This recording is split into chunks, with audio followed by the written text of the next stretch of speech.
The reading for today, found on page 28 of the Ministry of Jesus, has the title, A Question About Fasting. The question about fasting takes place in the Gospels as we see the collective narratives of Matthew, Mark, and Luke, presenting Jesus as one who does things that are unorthodox for a typical Jewish rabbi. He does things so differently and boldly that the religious leaders of the day were bewildered. While some are mad, specifically the Pharisees, it seems to me that John's disciples, they're just curious about why Jesus is doing things so differently. Jesus is a new rabbi, and he's doing new things in new ways. He's healing the sick, forgiving sinners, and he's collecting for himself a group of ragamuffins for followers. Most recently, a new follower named Levi left his tax collecting business, essentially leaving behind his dualism of being faithful to Rome while also being a Jew. It's possible that he was an agent of white-collar crime. What's really important to know is that Levi was certainly shunned by his Jewish peers, but he found redemption and a new life with Jesus, this new rabbi. His first act of following Christ included bringing a bunch of sinners to the feet of Jesus, and it appears that many of them became followers of him. We know for sure that the Pharisees, they didn't like that Jesus had room for sinners or outcasts in his following. As there was a session of fasting taking place for the Jews, to which the Pharisees and John's disciples were taking part, John's disciples noticed that Jesus' disciples, they weren't fasting. In fact, they were eating and drinking. Perplexed, they approached Jesus and they asked, "Why do we and the Pharisees fast often and offer prayers, but your disciples, they eat and drink?"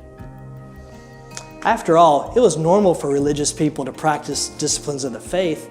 They're good practices that minimize distractions, reduce resources, and affords the disciples to focus on weightier matters of spiritual significance instead of food gathering, prep, eating, and cleaning.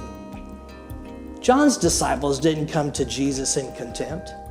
They wanted to understand why Jesus' method of making disciples were different than everyone else's.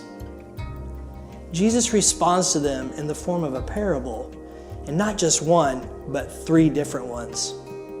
I find this to be interesting because parables are not always easily understood. Parables are first-century teaching devices, and they either offered a comparison of 2 contrasting things to make a point, or they were used as an indirect teaching tool. So John's disciples present their questions highlighting the contrast of their discipleship experience versus those who follow Jesus. And Jesus offered even more contrast. This idea of fasting is a period of mourning, loss, and it's doing without in order to focus on more important matters, such as grieving the loss of loved ones or lamenting over one's personal sins. Jesus uses this backdrop of their experience in contrast to that of a great celebration, specifically when a man gets married, where there isn't any mourning, but instead there is an indulgence of food and drink and being glad. After the wedding, people would return to normal, fasting, doing without the party, and getting back to a more focused, leaner time of life. There's value in both, but you don't mix mourning and joyful celebrations at the same time. He goes on to contrast new and old fabrics, pointing out that you don't patch old clothes with new cloth, because when you do, you'll end up destroying both garments. An old cloth, it's shrunk as much as it will, but a new cloth, it hasn't been shrunk. And when you sew the 2 together, it will tear when it's washed. See, there's value in both, but you don't mix new and old cloth. To make this point even further, he discusses that when you put new wine into old wineskin, you destroy the new wine and the old wineskin. Wineskins were created from the skins of sheep and goats. After the skins were cleaned and the skins would be sewed in to create a pouch, you would put the new wine into it and you would seal it. This wineskin could only be used a few times before it lost its elasticity. See, old wineskins, they were useful for other storage purposes, but not for new wine because the fermentation would cause that old skin to break, which again means the loss of the wine and the skin. There's value in both, but you can't mix new wine with old wineskins. As the final response to the question of John's disciples, Jesus says something really curious. He says, "No one, after drinking the old wine, desires new, for he says, the old is good."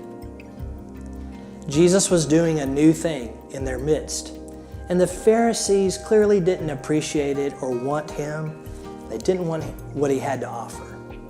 They were established in their ways, and they were confident in their traditions, their manners, and their customs. Not to mention, they didn't like Jesus' new way of including the outcast or sinners in his following. Jesus, however, well, he was doing a new thing, and he was allowing them to do their old thing.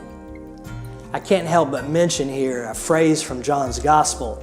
In chapter 1, verse 16 and 17, John wrote, "For from his fullness we have all received grace upon grace.